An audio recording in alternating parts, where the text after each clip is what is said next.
Magandang araw po sa ating lahat at ngayong araw samahan niyo po ako dahil tayo ay magtitimpla at magluluto ng masarap na pork Shanghai.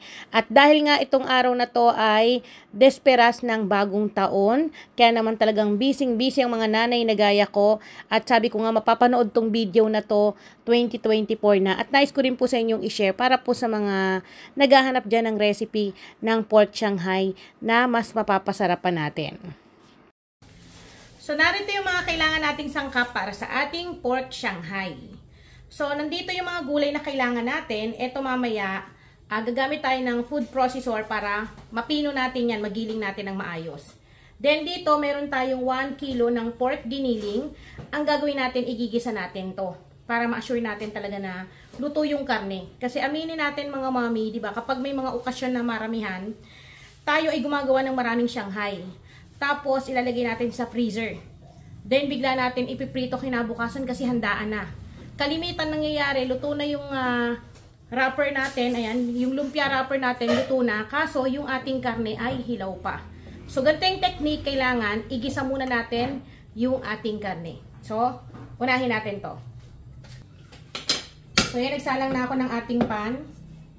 Wait, may langgam. Sasama pa sa pagluluto natin.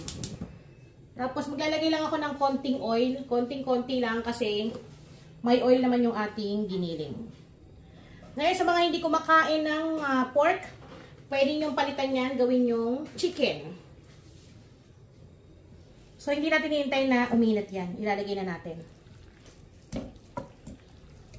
Ilagay na natin yung giniling natin.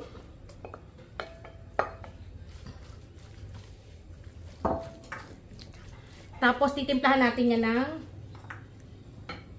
pamintang pino. Lagyan na natin dyan. Then, para sa ating pampalasa, ito ay optional mga manay. Pwede kayong gumamit ng mga pampalasa na nais ninyo. So, gagamit ako ng ginisa mix. Huwag niyong lahatin, konti lang. Kalahati lang nitong isang pakete. Or kung ayaw niyo yan, pwede kayong gumamit ng mga liquid seasoning. Pwede rin po ang oyster sauce, yung madalas kong ginagamit kapag nagpo-pork Shanghai ako. So, hindi na ako rito naghalo ng bawang, sibuyas, kasi ilalagay natin yun mamaya kapag nagiling tayo sa ating food processor. So, igisa lang natin to ng mga ilang minuto sa katamtamang apoy lamang. Ang ginigisa natin to, dahil may tubig-tubig pa, kailangan yan madrain tapos magmantika. Mag-golden brown ng bahagya yung ating pork. So, hayaan muna natin yan dyan. Tapos, pinuhin muna natin itong mga gulay natin para naman ihalo natin mamaya. So, habang nagigisa tayo ng ating giniling, so, eto meron tayong food processor. So, unahin natin, ilagay natin ang ating bawang. So, sa bawang, nasa inyo kung gaano karami. Mas mainam isang buo kasi 1 kilo yung ating giniling. Tapos, malaking sibuyas yung aking ginamit dito. Kulay pula, pwede rin ang kulay puti. So, unahin natin to dahil hindi naman ganoon kalaki itong ating food processor para magkasya. Ayan. Then, i-chop lang natin.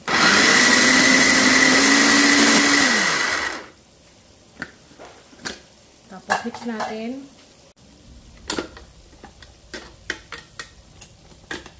Halu-haluin natin. Excited. Ayan.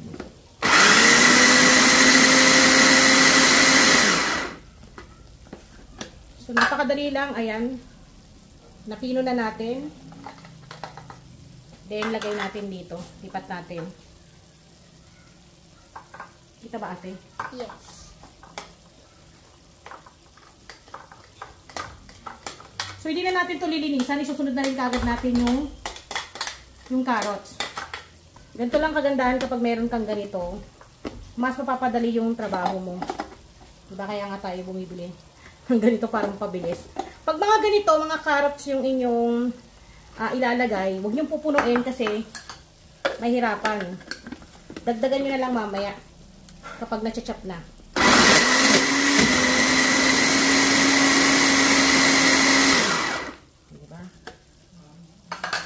Dagdag ulit. Pakunti-kunti lang para hindi mabigla.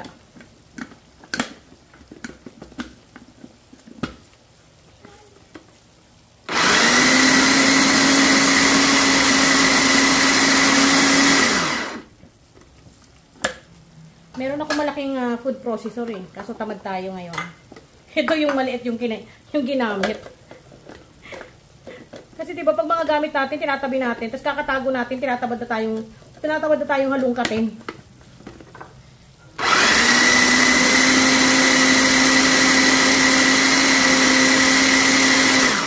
Ang kagandahan lang nito mga manay, napakabilis niyang magpino, kita nyo. Diba? Meron din akong gilingan ng karne. Pwede din doon, sabay-sabay na, pati yung gulay, pati yung karne.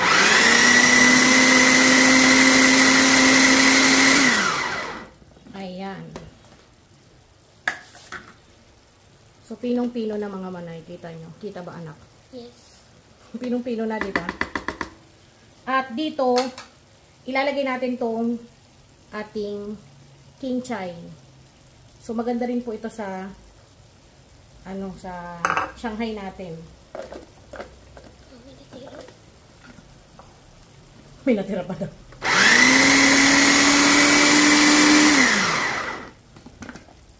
Ayan, okay na. So, pwede na tayong mag-start. Tapos na yung ating mga gulay na ilalagay sa ating Shanghai. So, tingnan na natin yung ating ginigisa. Ayan. Nag-start nang magmantika yung ating giniling. Malapit na itong maluto mga manay. So, mga another 2 minutes pa. Tapos, pwede na natin itong hanguin dito. Pwede na natin patayin yung kalan. Halu-haluin lang natin.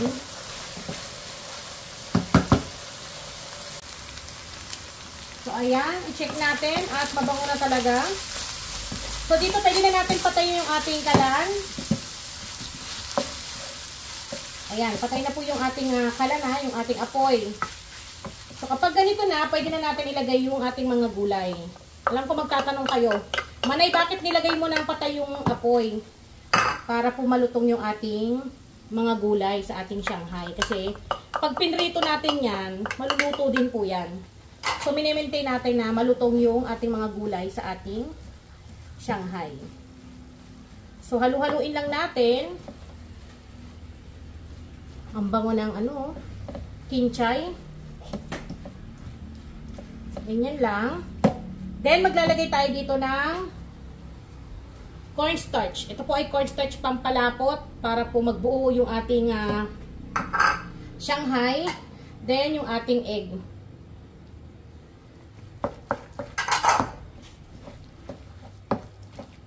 Haluin lang natin. Hindi po ako maglalagay ng asin. Kasi meron tayo ritong keso. So, ito yung magbibigay ng alat sa ating Shanghai. Ngayon, kung wala kayong keso, hindi kayo maglalagay, ayaw ninyo, maglagay po kayo ng asin. Pero dahil naglagay na nga rin tayo kanina ng pampalasa, di ba? Yung ginisa mix. So, tansyahin nyo rin po ang paglalagay ng asin para naman hindi umalat yung inyong Shanghai. Siyempre, ang Shanghai kailangan napapapak, nauulam, kailangan ganun yung, yung lasa niya, hindi yung maalat. Pag mga handaan, ito yung mga target lock ng mga bisita, di ba? Yung Shanghai nawawala. So, dahil nailagay na natin yung mga sangkap lahat, okay na yan. Yan, taktak lang natin. Then, hayaan natin yan hanggang sa lumamig bago tayo magbalot ng ating pork Shanghai. Ayan, so ito na po yung ating naluto na pork giniling. Nakapagbalot na ako dito mga manay. Then, ito yung ating keso na gagamitin. So, any brand ng keso, pwede nyo pong gamitin. Tapos, slice nyo lamang po ng ganito kalalaki.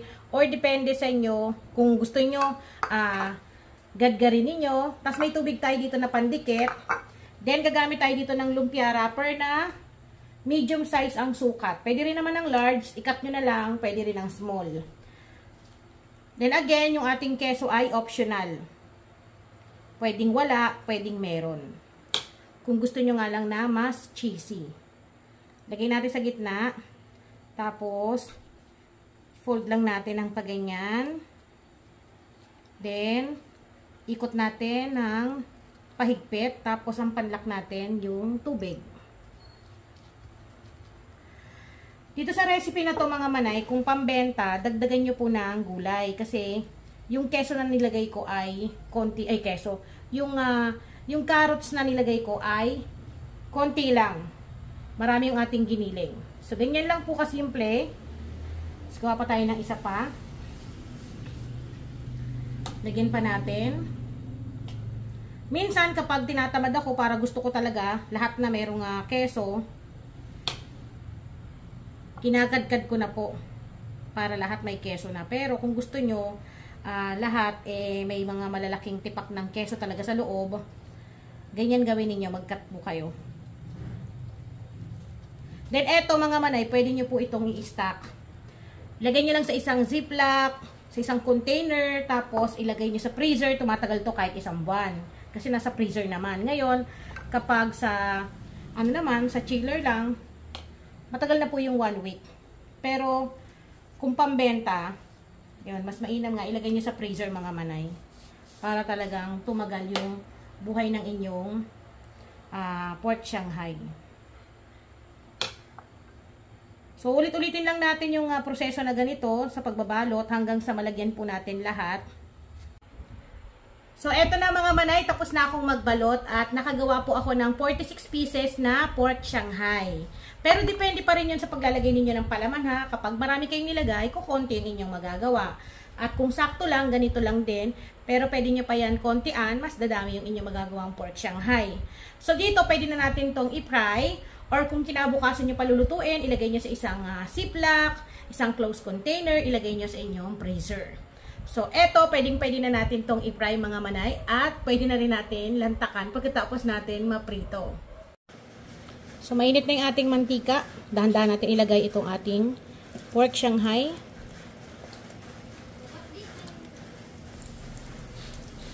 Mas mainam na lubog po sa mantika yung ating piniprito, lalo na kapag mga ganito, mga Shanghai, para maganda yung pagkakaluto niya.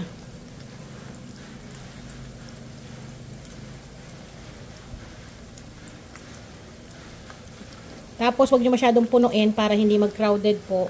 Lumutong po ng maayos yung ating Shanghai. So, umuulan ngayon. Ngayon ang kagandahan nga lang, kapag naluto na natin yung ating pork, hindi na siya ganun katagal natin nalulutuin dito sa oil. So, kailangan lang natin is mag-golden brown yung kanyang lumpia wrapper. Tapos pwede na. Kasi naluto na natin yung giniling.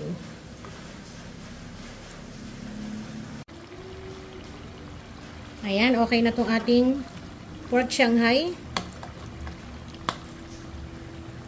Magandang-maganda yung pagkaka-prito natin. Basta yung apoy, wag nyo pong lalakasan. Kailangan yung sakto lang para hindi rin naman mabigla.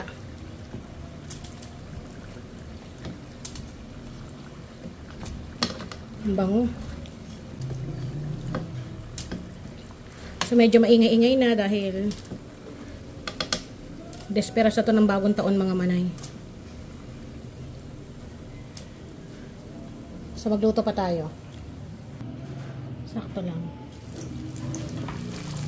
Mabango talaga kapag may kasamang kinchay yung pork Shanghai mga manay. Pwede rin naman celery.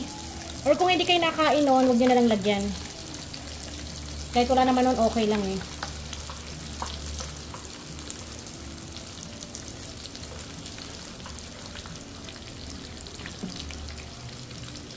Dito sa ginawa ko, mga 3 salangan to.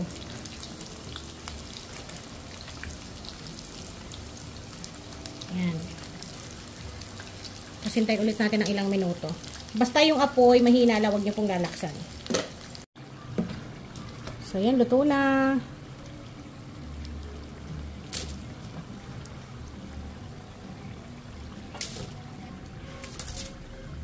Marami-rami din yung 1 kilo, ah.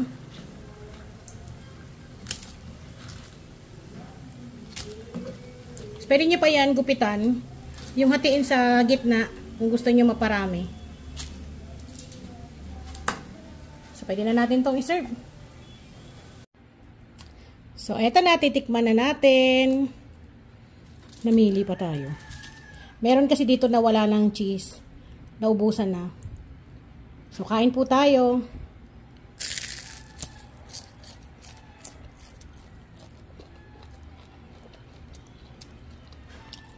saktong-sakto yung timpla. At yung sinasabi ko sa inyo na pwedeng yung papakin, pwedeng ulamin. Kasi kailangan sa Shanghai, hindi maalat yung timpla. Pero gaya ng sinabi ko, kung hindi kayo maglalagay ng cheese, maglagay kayo ng mga pampalasa na nais ninyo. Pero dito nga naglagay tayo, di ba, ng ginisa mix. So, tansya-tansya lang.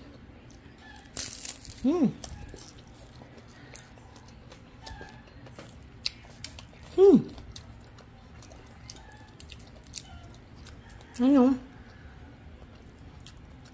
Ito nga yung laman. Unang kagat, giniling agad. Hindi yung unang kagat, trapper agad. So, yan, ating recipe. Dahil may mga niluluto pa ako rito. So, magkita-kita po ulit tayo sa susunod. Paalam!